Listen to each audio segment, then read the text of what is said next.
जय हिंद प्यारे साथियों, अश्विनी जीएस क्लासेस में आपका स्वागत है। मैं अश्विनी द्विवेदी आज आप लोगों के समक्ष इंडियन पॉलिटी में, भारतीय संविधान में एक नए टॉपिक को लेकर के हाजिर हुआ हूं और उस टॉपिक का नाम है राज्य सरकार की मंत्री परिषद और राज्य का महाधिवक्ता। सबसे पहले हम लोग इस सेशन में इसी की चर्चा करेंगे। इसके बाद राज्य सरकार की विधायिका के बारे में चर्चा करेंगे। हम लोग पिछले सेशन में राज्य सरकार की कार्यपालिका के बारे में हम लोगों ने स्टडी किया, मतलब राज्यपाल के शक्ति कार्य क्या हैं उसके बारे में हम लोग अध्ययन करें, उनकी योग्यता क्या है, उन्हें कार्यकाल क्या है उनका, और उनके जितने भी शक्ति और कार्य थे इसके बारे में हम लोग चर्चा किए थे। इस सेशन में हम लोग उसी कड़ी को आगे बढ़ाते हुए आज हम लोग राज्य सरकार की कार्यपालिका के ही तहत आने वाले जो राज्य मंत्री परिषद और महाधिवक्ता की चर्चा करेंगे। मेरे प्यारे दोस्तों, वीडियो को अंत तक जरूर देखिएगा और वीडियो को लाइक, सब्सक्राइब, शेयर जरूर कीजिएगा, क्योंकि आज मैं राज्य सरकार के अंतर्गत पार्ट 6 के अंतर्गत बहुत ही महत्वपूर्ण कंटेंट देने वाला हूं और बहुत ही महत्वपूर्ण कॉन्सेप्ट को भी लेकर के आया हूं। यदि आपका ये कॉन्सेप्ट क्लियर हुआ तो आप आने वाले जो भी आगामी एग्जाम है आप उस एग्जाम्स में सफलता जरूर प्राप्त करेंगे। यही हमारा मोटो है। इसी मोटो को लेकर के हम आगे बढ़ते हुए हम इस सेशन को प्रारंभ करते हैं। चलिए स्टार्ट किया जाए। तो हमारा पहला जो आज का जो आर्टिकल होगा स्टार्ट करने के लिए, वह आर्टिकल हम उठाने वाले हैं आपके सामने, आर्टिकल 163। कौन सी आर्टिकल है प्यारे दोस्तों? आर्टिकल मतलब अनुच्छेद 163। आर्टिकल 163 में यदि बात किया जाए, इसमें एक महत्वपूर्ण बात बताई गई है और उसमें कहा गया कि राज्यपाल को सहायता और सलाह देने के लिए, क्या कहा गया? राज्यपाल को सहायता और सलाह देने के लिए एक मंत्री परिषद होगा। क्या होगा? एक मंत्री परिषद होगा। जैसे राष्ट्रपति के बारे में भी आप लोगों ने देखा था कि राष्ट्रपति को सलाह देने के लिए भी एक मंत्री परिषद केंद्र में होता है ना। उसी तरह से राज्य में भी राज्यपाल को सहायता देने के लिए एक मंत्री परिषद होगा। मंत्री परिषद होगा। देखिए प्यारे दोस्तों, ये जो कहा गया है कि राज्यपाल को सलाह देने के लिए एक मंत्री परिषद होगा, राज्यपाल को सहायता और सलाह देने के लिए एक मंत्री परिषद होगा, मतलब आप यहाँ पर बखूबी जानते हैं कि विधानसभा में जो राजनीतिक दल बहुमत में आती है उसके नेता को राज्यपाल मुख्यमंत्री के पद पर नियुक्त कर देता है और मुख्यमंत्री के परामर्श से राष्ट्रपति, मुख्यमंत्री के परामर्श से जो राज्यपाल है वह राज्य मंत्री परिषद के सदस्यों को नियुक्त करता है। राज्य मंत्री परिषद के सदस्यों को नियुक्त करता है। कौन नियुक्त करता है? तो राज्यपाल नियुक्त करता है। किसके परामर्श से नियुक्त करता है? तो मुख्यमंत्री के परामर्श से राज्य मंत्री परिषद के सदस्यों को नियुक्त करता है। राज्य मंत्री परिषद के जो सदस्य होते हैं वे व्यक्तिगत रूप से राज्यपाल के प्रति उत्तरदायी होते हैं, रिस्पॉन्सिबल होते हैं। इंडिविजुअली रिस्पॉन्सिबल किसके प्रति होते हैं? तो राज्यपाल के प्रति होते हैं। जब आपसे सामूहिक पूछा जाए कि कलेक्टिवली रिस्पॉन्सिबल ऑन, सामूहिक किसके प्रति उत्तरदायी होते हैं, तो सामूहिक उत्तरदायित्व की बात अगर पूछी जाएगी तो आप विधानसभा बताएंगे कि राज्य मंत्री परिषद के सदस्य सामूहिक रूप से विधानसभा के प्रति उत्तरदायी होते हैं, रिस्पॉन्सिबल होते हैं। लेकिन नियंत्रण उनके ऊपर विधानसभा के सदस्य भी रखते हैं और विधान परिषद के सदस्य भी रखते हैं। लेकिन जिन राज्यों में विधानसभा है, विधानसभा तो सभी राज्यों में है, लेकिन विधान परिषद जिन राज्यों में नहीं है उन राज्यों की बात नहीं कही जा रही है। मतलब जिन राज्यों में विधान परिषदें हैं, वहां पर नियंत्रण दोनों सदनों के सदस्य रखते हैं, राज्य में भी, केंद्र में भी यही कॉन्सेप्ट था। तो हम यहाँ पर कहने वाले हैं कि जो राज्यपाल होता है उसको सहायता देने के लिए एक मंत्री परिषद जरूर होगा, क्योंकि राज्यपाल जब भी कोई कार्यों का संचालन करता है तो इन्हीं मंत्री परिषद के सलाह से ही वह कार्य करता है। राज्य की कार्यपालिका शक्तियों का प्रयोग वह स्वयं और अपने द्वारा अपने अधीनस्थ पदाधिकारियों के माध्यम से करता है, जिनकी नियुक्ति वह करता है। समझ गए? तो पदाधिकारी कौन होते हैं? तो मंत्री परिषद के लोग ही होते हैं, और इन्हीं लोगों के परामर्श से वह कार्यों का संचालन करता है और सलाह देते हैं ये लोग। आर्टिकल 164 में कहा गया, आर्टिकल 164 में कि मंत्री परिषद के लिए कुछ अन्य प्रावधान भी किए गए हैं। आर्टिकल 164 में क्या कहा गया? आर्टिकल 164 में कहा गया कि मंत्रियों के बारे में अन्य उपबंध, क्या कहा गया प्यारे दोस्तों? तो मंत्रियों के बारे में अन्य उपबंध, ये भी मैंने आपको बता दिया विस्तृत रूप से कि भाई देखिए मंत्री के बारे में अन्य उपबंध यह है कि भाई मंत्री जो होते हैं वो मंत्री कहीं और से नहीं आते। जो मुख्यमंत्री होता है, मुख्यमंत्री को जब राज्यपाल नियुक्त कर देता है तो मुख्यमंत्री क्या कर देता है कि अब कुछ लोगों को विधानसभा में से लेता है और कुछ लोगों को विधान परिषद में से लेता है। जिन लोगों को वह चुनता है दोनों सदनों में से मिला करके, उन्हीं लोगों से मिल करके बनता है राज्य मंत्री परिषद। और यहाँ पर भी राज्य मंत्री परिषद में 3 मंत्री शामिल होते हैं। कितने मंत्री शामिल होते हैं? 3 मंत्री जो है यहाँ पर भी शामिल होते हैं, आपके कैबिनेट मंत्री, राज्य मंत्री और उप मंत्री। और इस राज्य मंत्री परिषद का जो प्रधान होता है वह मुख्यमंत्री होता है। कौन होता है? मुख्यमंत्री होता है प्यारे दोस्तों। अब एक क्वेश्चन और एग्जाम में आता है कि जो राज्य मंत्री परिषद के लोग हैं और जो ये मुख्यमंत्री है, इनको शपथ कौन दिलाता है? तो इनको शपथ प्यारे दोस्तों राज्यपाल ही दिलाता है। जैसे केंद्रीय मंत्री परिषद के सदस्यों को शपथ कौन दिलाता है?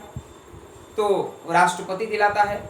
लेकिन जो मंत्रीगण होते हैं, चाहे वो केंद्र के हों या राज्य के हों, इन्हें मोस्टली तो खैर 2 जगह तो शपथ लेना ही पड़ता है। एक तो सदन के सदस्य के रूप में शपथ लेते हैं और एक मंत्री के रूप में शपथ लेते हैं, और मुख्यमंत्री जो होता है वो मुख्यमंत्री के रूप में भी शपथ लेता है। तो मुख्य रूप से 3 शपथ का प्रावधान जो है किया गया है इन लोगों के लिए। हमारे यहाँ प्रधानमंत्री भी 3 शपथ का कॉन्सेप्ट है उसके लिए, एक मंत्री के रूप में और एक प्रधानमंत्री के रूप में और एक संसद के सदस्य के रूप में भी वह शपथ लेता है प्यारे दोस्तों। तो संसद के रूप में शपथ अगर लेगा प्रधानमंत्री तो वो तो लोकसभा में जो प्रोटेम स्पीकर होते हैं वे दिलाते हैं शपथ। यहाँ पर भी वही कॉन्सेप्ट होता है, यहाँ पर भी जो है सो वही दिलाने का काम करते हैं, है ना। प्रोटेम स्पीकर यहाँ पर भी जो है सो दिलाने का काम करता है मंत्रियों को, मतलब विधानसभा के सदस्यों को शपथ वही दिलाता है।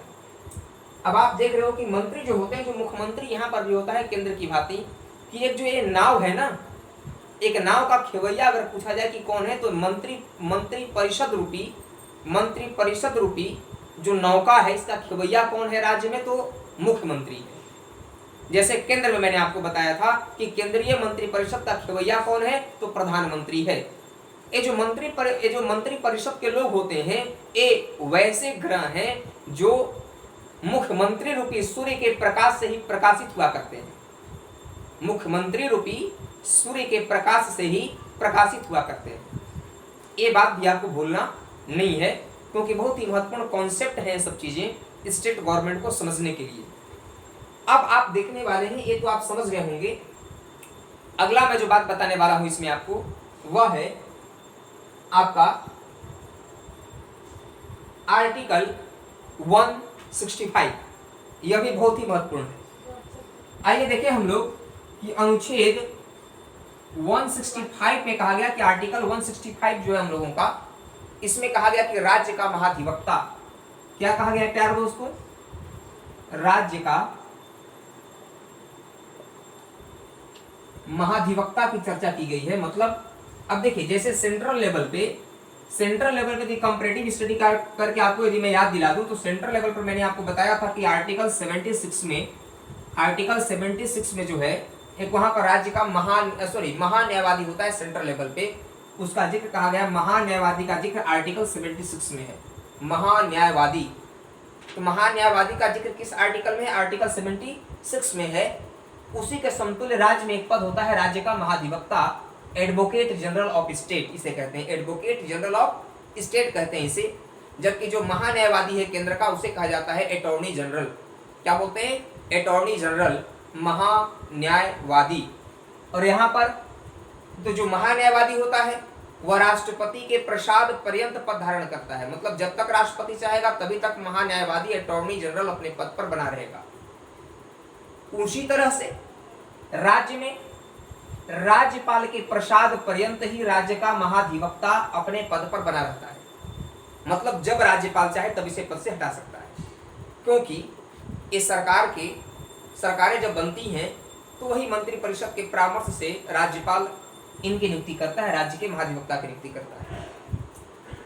ये जो महाधिवक्ता होते हैं इनका काम है कि उच्च न्यायालय में, सर्वोच्च न्यायालय में राज्यों का नेतृत्व करना। ये राज्यों का नेतृत्व करते हैं, कानूनी सलाह देते हैं, कानून की जिम्मा इनके ऊपर होता है और ये नेतृत्व करते हैं, मतलब राज्य सरकार के पक्षों को ये रखने का प्रयास करते हैं। वहां पर राज्य के महाधिवक्ता जो हैं ये राज्य के जो भी पक्ष होता है न्यायालय में उसके समक्ष ये रखने का प्रयास किया करते हैं राज्य के महाधिवक्ता। इनके बारे में भी यह कहा गया है कि यदि चाहें तो विधानमंडल में ये भाग ले सकते हैं, बोल भी सकते हैं, लेकिन मतदान नहीं दे सकते। केंद्र में भी ठीक इसी तरह का प्रावधान था वहां पर भी कि जो महान्यायवादी है वह सदन की बैठकों में भाग ले सकता है, बोल सकता है, लेकिन मतदान नहीं कर सकता है। ठीक उसी तरह राज्य के महाधिवक्ता भी बोल सकते हैं, बैठ सकते हैं, लेकिन मत नहीं दे सकते। इनकी जो योग्यता होती है वह उच्च न्यायालय का न्यायाधीश बनने की योग्यता इनकी होती है। उच्च न्यायालय का न्यायाधीश बनने की योग्यता ये रखने चाहिए और रखते हैं, तभी इन्हें इस पद पर किया जाता है। प्यारे दोस्तों, तो ये आपने एक और महत्वपूर्ण कंटेंट को समझा जो आर्टिकल 165 में डिस्क्राइब किया गया है। ये अपना त्याग पत्र किसे देंगे? तो राज्यपाल के समक्ष त्याग पत्र देंगे। समझ में आ रहा हमारी बातें? राज्यपाल इनकी नियुक्ति भी करता है और राज्यपाल को अपना त्याग पत्र भी देंगे। समझ गए ना? शपथ भी वही दिलाने का कार्य करता है, राज्यपाल ही दिलाता है शपथ। ये भी कॉन्सेप्ट यहाँ पर आपने समझा। ये बहुत ही महत्वपूर्ण कॉन्सेप्ट मैं आपको दे रहा हूँ, तथ्य दे रहा हूँ, जो एग्जाम के पॉइंट ऑफ व्यू से आपके बहुत ही महत्वपूर्ण कारगर साबित होंगे। आइए अब हम लोग इसी में एक और आर्टिकल को देखते हैं। एक और आर्टिकल बहुत ही महत्वपूर्ण है, वह है आर्टिकल 167 अनुच्छेद आर्टिकल 167 है। इसमें कहा गया है कि राज्यपाल को जानकारी देने आदि के संबंध में मुख्यमंत्री का कुछ कर्तव्य है। मतलब राज्यपाल को जानकारी देने आदि के संबंध में मुख्यमंत्री का कर्तव्य, क्योंकि देखिए जो मुख्यमंत्री होता है, जो सीएम होता है ना, सीएम जो है वह राज्यपाल और मंत्रियों के बीच के कड़ी का काम करता है। इसका काम करता है, कड़ी का काम करता है। मंत्रियों की बातों को राज्यपाल के समक्ष और राज्यपाल की बातों को वह मंत्रियों तक पहुंचाने का काम करता है। सेम इसी तरह केंद्र में भी होता है कि जो प्रधानमंत्री होता है वह केंद्रीय मंत्रिपरिषद और राष्ट्रपति के बीच में कड़ी का काम करता है, एक सेतु का काम करता है, एक पुल का काम करता है, जिसे जुड़े रहते हैं। समझ गए? तो ये आपका है कि राज्यपाल यदि कोई सलाह मांगे, कोई जानकारी चाहे, तो उसको मुख्यमंत्री का यह कर्तव्य है कि वह सलाह राज्यपाल को दे। इसकी चर्चा आर्टिकल 167 में की गई है प्यारे साथियों। तो ये रहा आपका स्टेट गवर्नमेंट की कार्यपालिका, जो आपने बहुत ही महत्वपूर्ण, बहुत ही विशेष तरीके से समझा, बहुत ही व्याख्या देकर मैंने आपको बताने का कोशिश किया। अब इसी को हम लोग और इस कड़ी को आगे बढ़ाते हुए अब राज्य सरकार की विधायिका के ऊपर चर्चा करते हैं कि राज्य सरकार की विधायिका क्या है। यदि यहाँ तक राज्य सरकार की कार्यपालिका से यदि संबंधित आपको मैं सीरियस कर रहा हूँ, यदि कोई भी आपको और कोई समस्या होगा, कोई प्रश्न पूछना होगा, तो आप कमेंट बॉक्स में ज़रूर क्वेश्चन लिखिएगा उसका आंसर आपको तुरंत दे दिया जाएगा।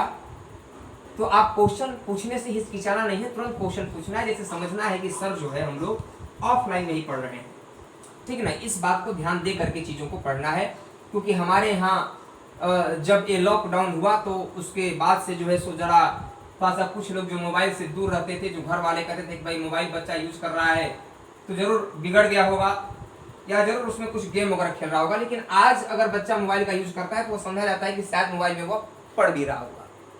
ये भी एक लोगों का सोच बदल गया है गार्जियन का।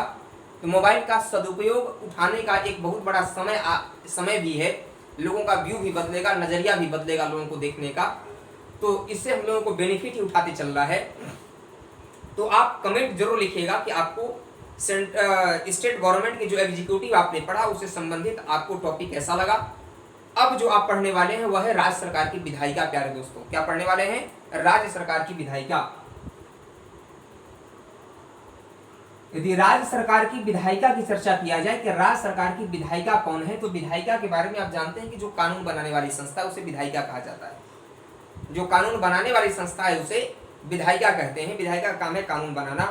तो राज्य सरकार की विधायिका की चर्चा जो की गई है ना, विधायिका की चर्चा भारतीय संविधान के अनुच्छेद 168 से लेकर के आर्टिकल 168 से लेकर के आर्टिकल 212 तक में किया गया है। प्यारे साथियों, राज्य सरकार की विधायिका मतलब लेजिस्लेटिव का डिस्क्राइब इंडियन कॉन्स्टिट्यूशन के आर्टिकल 168 से लेकर के आर्टिकल 212 तक में किया गया है। अब देखिए, राज्य सरकार की विधायिका किसे कहा जाता है? तो राज्य सरकार की विधायिका कहा जाता है विधानमंडल को। किसे कहते हैं? विधानमंडल को कहा जाता है। विधानमंडल के 3 अंग होते हैं। कितने अंग होते हैं? 3 अंग होते हैं। 3 ऑर्गन्स ऑफ विधानमंडल। स्टेट लेजिस्लेचर बोलते हैं विधानमंडल को। तो विधानमंडल के 3 अंग हुए आपके। पहला अंग हुआ राज्यपाल, जो आप पढ़ चुके हैं। दूसरा है विधानसभा, और तीसरा जो है आपका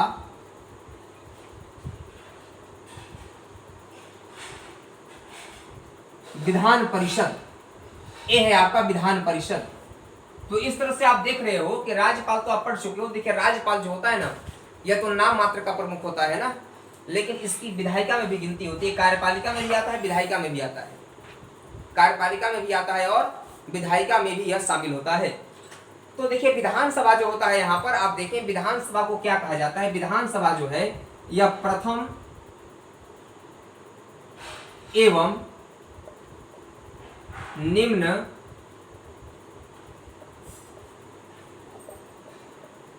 या लोकप्रिय सदन है।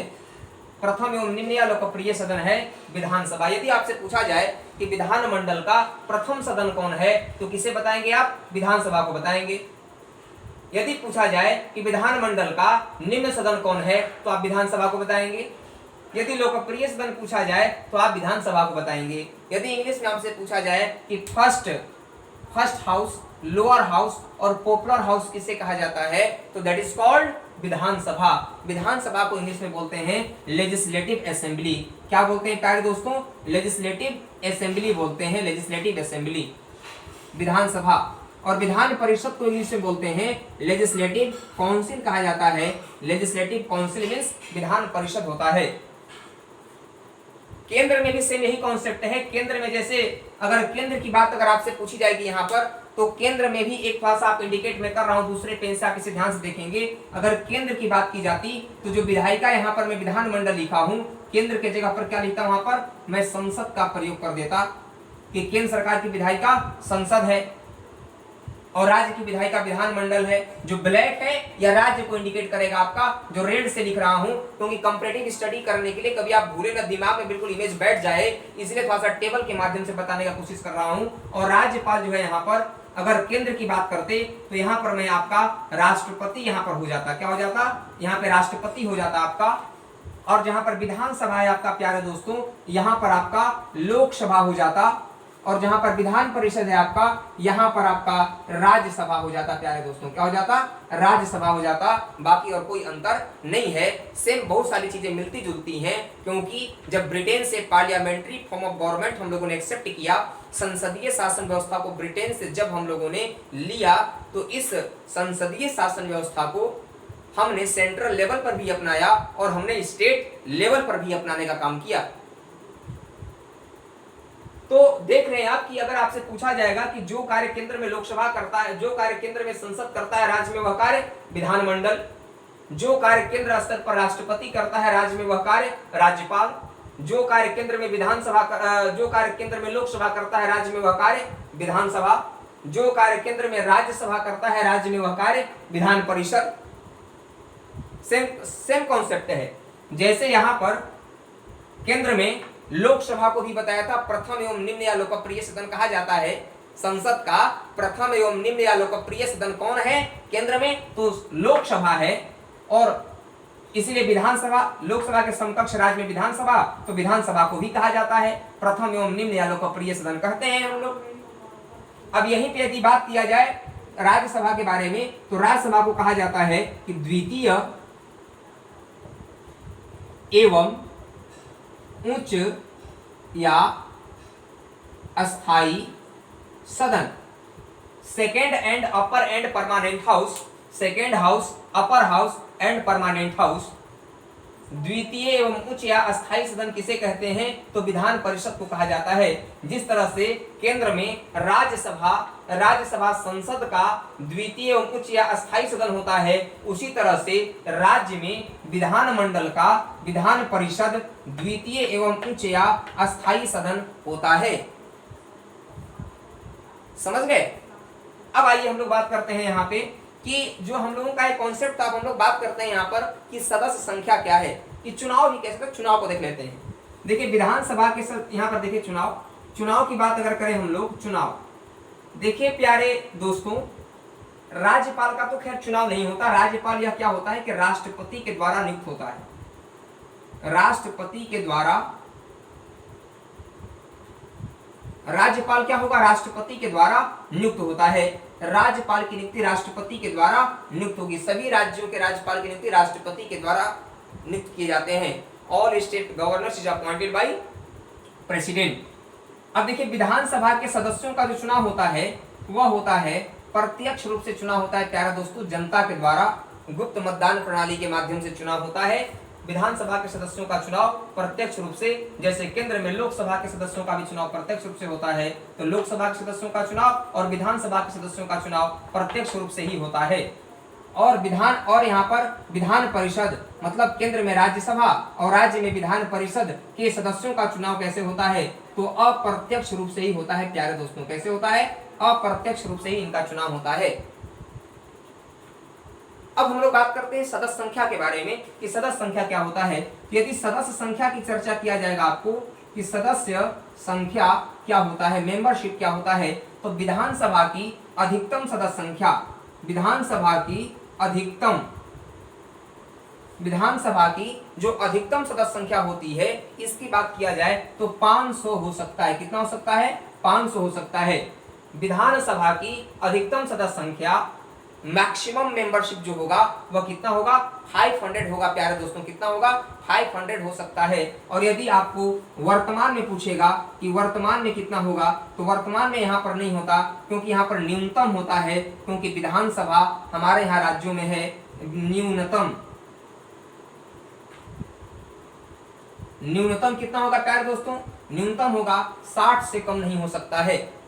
विधान परिषद की न्यूनतम सदस्य संख्या जो है वह 60 से कम नहीं हो सकता है। इसे आप जरूर याद रखेंगे मेरे प्यारे दोस्तों। अब मैं बात करने वाला हूं कुछ विधानसभा ऐसे हैं जहां पे न्यूनतम सदस्य संख्या है। जैसे आप नागालैंड में यदि देखोगे, जैसे आप नागालैंड, यहाँ पर चलो मैं दिख रहा हूँ इसी के बारे में। जैसे मान लो नागालैंड है, तो नागालैंड में तो आपका वहां पर सीट अगर देखा जाए तो वहां सीट तो 46 सीटें ही हैं, 46 ही हैं। कितने हैं? 46 सीट ही है वहां पर। मिजोरम में देखा जाए तो मिजोरम में तो 40 ही है। यदि बात की जाए मिजोरम के बारे में, तो मिजोरम में वहां पर 40 ही है। विधानसभा की न्यूनतम सदस्य संख्या यदि देखा जाए राज्यों में तो 60 से भी कम है। तो नागालैंड में 46 है, मिजोरम में 40 है, सिक्किम में 30 है, सिक्किम में 30 है, और आपका अरुणाचल प्रदेश में भी 30 है। सिक्किम में हो गया, सिक्किम हो गया आपका, यहाँ पर अरुणाचल प्रदेश हो गया आपका, और गोवा हो गया आपका। इन सभी जगहों पर कितना है? 30 ही संख्या है। नागालैंड में 46, मिजोरम में 40, सिक्किम में 30, अरुणाचल प्रदेश में 30 और गोवा में 30। ये 30 सदस्य संख्या है इतने राज्यों में, मतलब इतने राज्य के विधान सभा में न्यूनतम सदस्य संख्या है। तो न्यूनतम लेकिन कितना हो सकता है? 60 से कम नहीं होगा, ये अपवाद स्वरूप मान लिए जाते हैं। अब देखिए विधान परिषद की अधिकतम सदस्य संख्या, यदि आपसे बात किया जाए कि विधान परिषद की अधिकतम सदस्य संख्या कितना होगा, तो अधिकतम सदस्य संख्या विधान परिषद का जो है वह होगा कि उस राज्य के कुल सदस्य संख्या के 1/3 से अधिक नहीं हो सकता है। मतलब ध्यान से समझिएगा। और न्यूनतम जो होगा, न्यूनतम वह 40 होगा। मतलब विधान परिषद की अधिकतम सदस्य संख्या उस राज्य के कुल सदस्य संख्या के 1/3 से अधिक नहीं हो सकता है। न्यूनतम 40 होगा। न्यूनतम कितना होगा? 40 होगा। मतलब जिन हमारे यहाँ 6 राज्यों में विधान परिषदें हैं, कितने राज्यों में है? 6 राज्यों में विधान परिषदें हैं। तो जिन राज्यों में विधान और विधानसभा पूरे राज्यों में है, तो जिन राज्यों में विधान परिषदें हैं, उन जिन राज्यों में विधान परिषदें हैं उन राज्यों में, जिन राज्यों